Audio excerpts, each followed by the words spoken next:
Salut à tous les amis, j'espère que vous allez bien, c'est l'envers du manga, ça me fait plaisir de vous retrouver pour cette nouvelle vidéo, ça faisait un petit moment, et puis j'avais envie de vous parler de mes dernières lectures manga parmi les sorties qui vont à peu près entre le 15 août et le 15 septembre.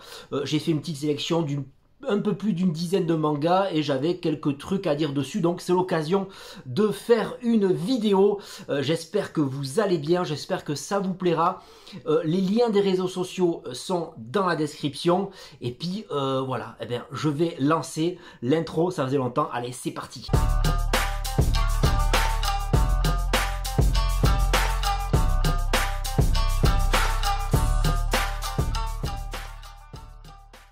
Ah, ça fait plaisir. Allez, on commence avec la sortie fin août du tome 10 de Jujutsu Kaisen, ce shonen explosif qui reprend l'histoire. Eh bien, dans le présent, j'avais un peu de mal à m'y remettre dedans. J'ai dû me reparcourir les tomes 8 et 9. Tome 8 et 9 qui était un gigantesque flashback pour Satoru Gojo. J'adore ce perso, il est tellement fantastique, très charismatique. Et là, ça revient avec une petite tome 10 pleine de bastons, toujours aussi bien réalisé. Tome 10 de Jujutsu Kaisen. On enchaîne avec My Hero Academia, là toujours chez Kiun, que je viens de terminer, qui sortait début septembre. Je vais avoir du mal à vous en parler parce que j'ai pas envie de spoiler. Très très bon tome 30. Toujours aussi beau esthétiquement et puis ça claque. Une grosse révélation dans ce tome 30. N'hésitez pas en commentaire à me dire ce que vous en avez pensé. On enchaîne avec un thriller qui a su se renouveler. Ça aurait pu se terminer au tome 5, 6, 7. Et puis non, ça continue avec ce tome 12 de My Home Hero. C'est chez Kurokawa qui avait fait le buzz, qui se vend un peu moins je pense avec ce tome 12. Ça tire un peu sur la corde, il arrive des choses un peu improbables. Mais je me dis c'est un manga, forcément s'il n'y a pas de choses improbables, ça serait pas top comme histoire. Et puis là c'est la belle famille de notre héros Tetsuo qui est complètement dingue. J'aime bien ce manga, il faudrait pas que ça se termine en 30 tomes non plus. On va parler un peu football aujourd'hui avec des mangas qui parlent de foot et notamment un Blue Lock. Alors je sais même pas, vous me direz aussi en commentaire s'il est catégorisé shonen ou seinen. En tout cas c'est du football complètement what the fuck, improbable, où les avant-centres sont mis en avant, 300 jeunes footballeurs japonais, j'ai du mal à le dire, sont enfermés dans un centre et je trouve absolument barjo. J'avais eu du mal avec les premiers tomes et puis là je me dis j'ai pris ça comme un délire total, faut prendre au millième degré. Ils sont enfermés dans un centre et en mode battle royale ils vont s'affronter dans des équipes et il faudrait au final qu'il y ait le meilleur avançant du Japon qui se révèle pour gagner la Coupe du Monde. C'est complètement débile mais j'ai adoré ce tome 3, notamment avec ce personnage très très sympa à lire. J'espère que après ce qu'on m'a dit normalement que c'est perdu en intensité, donc ce serait un peu dommage. On va reparler football après avec, vous l'avez compris, un autre manga en cours chez un nouvel éditeur. Mais en attendant, on parle d'un de mes éditeurs emblématiques, un petit chouchou à moi, c'est le Lézard Noir avec Tokyo Tarareba Girl, série en 9 tomes, c'est de Akiko Higashimura, toujours Rinko et ses copines qui essayent de rattraper le temps perdu, qui pensent qu'elles ont perdu trop de temps pour trouver un mari, entre déboires amoureux, entre alcool, entre apéro, entre crises. L'auteur utilise les métaphores pour ponctuer son récit et c'est hyper drôle. Là notamment avec le petit détecteur de puissance, j'ai adoré ce tome 5, le tome 6 sort le 10 novembre. À découvrir très vite, un manga humoristique, mais un manga qui répond à vraiment un sujet très sensible, une société patriarcale au Japon où les femmes ont du mal à trouver un mari et trouver un mari c'est primordial pour elles, sinon elles n'ont pas réussi leur vie. Très très bon, Tokyo Tarareba Girl. On continue avec Mauvaise Herbe chez le Lézard Noir, là c'est de Keigo Shinzo, série terminée en 4 tomes, l'histoire de ce lieutenant de police qui récupère un animal sous forme de petite adolescente, un animal en détresse.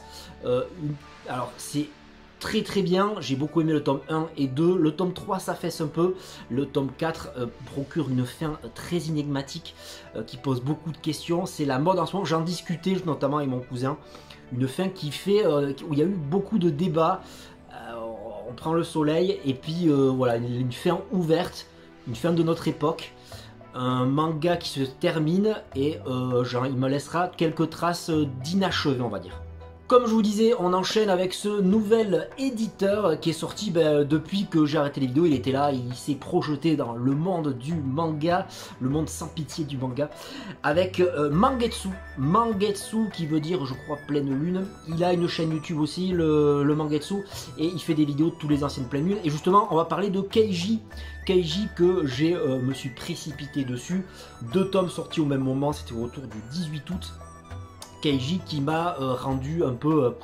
non, ça m'a pas trop plu, les cases surchargées, pas trop d'histoire, l'imbécilité du personnage principal m'a un peu laissé sans voix, et puis sans grand enjeu, et puis c'est un manga, comme disait le mec de Mangetsu, ce qui m'a un peu gêné sur sa vidéo, c'est que c'était le meilleur manga du monde, le manga qui a marqué l'histoire du manga, un auteur qui a voilà, évidemment marqué l'histoire, un des plus grands mangaka, c'est l'auteur de Ken le survivant, et j'avais perdu le nom, c'était Tetsuo Hara, donc je me suis jeté dessus, puis je prendrai pas la suite, je sais pas ce que je vais en faire, en tout cas, voilà, petit échec pour Keiji pour moi. Toujours chez ce même éditeur, la sortie de Butterfly Beast. Alors, j'ai rien contre Mangetsu, mais là, Butterfly Beast, alors quelqu'un pourra me le dire s'il connaît l'info, mais pourquoi appeler ce manga en version anglaise? C'est un peu dommage, j'aurais aimé regarder la version japonaise originale ou alors utiliser un mot français.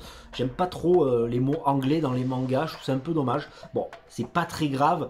Butterfly Beast raconte l'histoire de cette ancienne kunoichi en 1635, l'époque Edo. Les guerres féodales sont terminées et cette personne qui est courtisane, prostituée, est chargée d'éliminer les shinobi qui sont un peu sortis du rang, qui sont pas rentrés dans la vie civile, qui sont pas rentrés dans le gouvernement.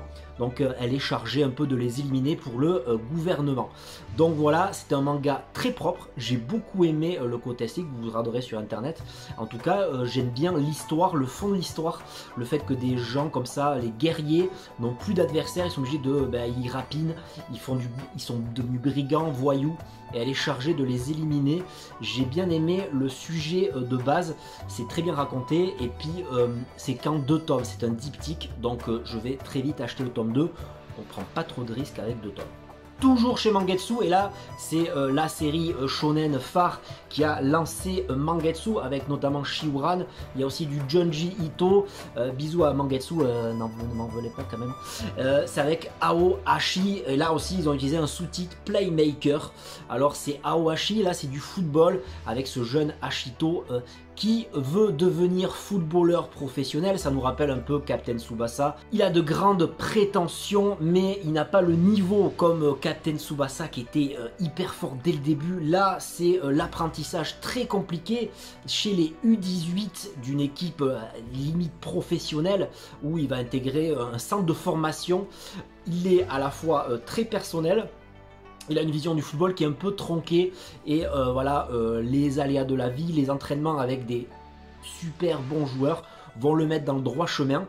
J'avais bien aimé le tome 1 et 2, le tome 3 il n'y avait pas de football, c'était un peu dommage, beaucoup d'émotions dans ce tome 3, on a beaucoup parlé sur les réseaux sociaux, j'avais pas trop aimé, c'était pas non plus le manga qui m'a fait chialer. Et puis le tome 4 c'est que du football, de la stratégie, de la tactique, où se placer. Je connais pas non plus, je suis pas spécialiste du football, mais j'ai beaucoup aimé ce tome 4, Aohashi, qui compte déjà plus de 20 tomes, donc pour l'instant ça me plaît, je vais continuer. J'enchaîne avec Casterman, Sakamanga, la sortie de Fenrir, voilà, le tome 2 qui est sorti depuis le 1er septembre. Fenrir, voilà, un voyage à travers les steppes mongoles avec ce jeune garçon là qui vient d'une tribu très très faible, qui va prendre les rênes de sa tribu, essayer de rallier les autres tribus et vouloir apporter la paix dans le monde. Il est quand même conscient de la guerre qui se prépare, les clans sont vraiment très en guerre, il y a beaucoup de tensions, on sent aussi, on est bien, l'auteur nous fait bien s'immiscer dans les steppes sauvages, la nourriture, l'esclavage, tuer l'autre pour pas se faire tuer, donc c'est vraiment une belle immersion. Et puis il y a un côté magique, un peu grivois avec cette Fenrir, cette belle jeune femme qui apparaît dans le lac pour lui montrer la voie. Une série très sympa dont j'entends pas beaucoup parler. J'avais bien aimé le tome 1, le tome 2 était plus guerrier, et puis là c'est vraiment l'affrontement dans le tome 3 qui sort début janvier avec un petit affrontement qui se prépare assez sympathique. Donc Fenrir à découvrir très vite. Le tome 4 de Eden sortait le 18 août et je suis comme un dingue. J'attends le tome 5 avec impatience. Cette édition Perfect Edition pardon, de Eden, voilà, Eden sous-titré It's an Headless World, voilà, comme quoi je parle pas trop bien anglais, faut pas se mettre en anglais non plus, et c'est un monde post-apocalyptique, un monde fait d'IA, de robots, d'humains génétiquement modifiés, robotisés, où une maladie très grave voilà, touche le monde entier, les gens se transforment en poussière, en marbre, et puis voilà, 95% de la population disparaît. Ça remet en cause toutes les forces politiques, économiques et militaires.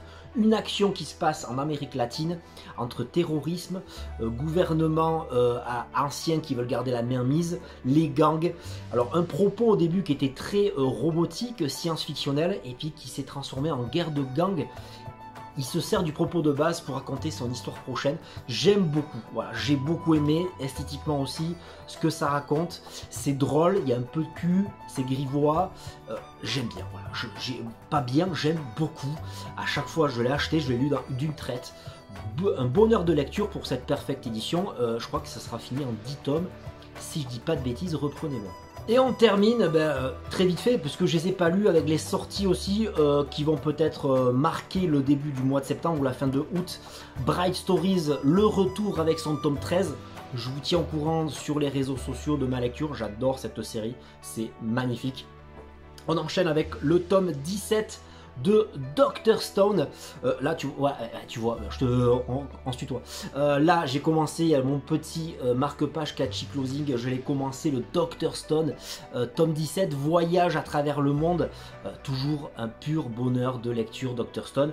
Et enfin le shonen de chez Kana du moment, dont j'ai reçu avec un petit unboxing très sympatoche, avec des goodies et tout, Undead Unlock, que j'ai toujours pas lu, là aussi je vous tiens au courant. Je pense que c'est un peu débile, c'est un peu barjou. Voilà, c'est terminé pour cette vidéo, j'espère qu'elle vous aura plu. En tout cas moi j'ai pris du plaisir à vous montrer mes dernières lectures manga, à vous véhiculer la passion du manga. Voilà, n'hésitez pas en commentaire à me dire tout ce qui vous passe par la tête. Est-ce que vous avez lu les mangas que je vous ai présentés? Qu'est-ce que vous en pensez? Qu'est-ce que Uedon Cornica, comment ça va? Qu'est-ce qui se passe? Les liens des réseaux sociaux sont dans la description. N'hésitez pas à commenter, à liker, à vous abonner, tout ce que vous faites, faites ce que vous voulez. Et puis je vous dis à très bientôt, on se laisse avec la musique. Allez, c'est ciao, à la prochaine.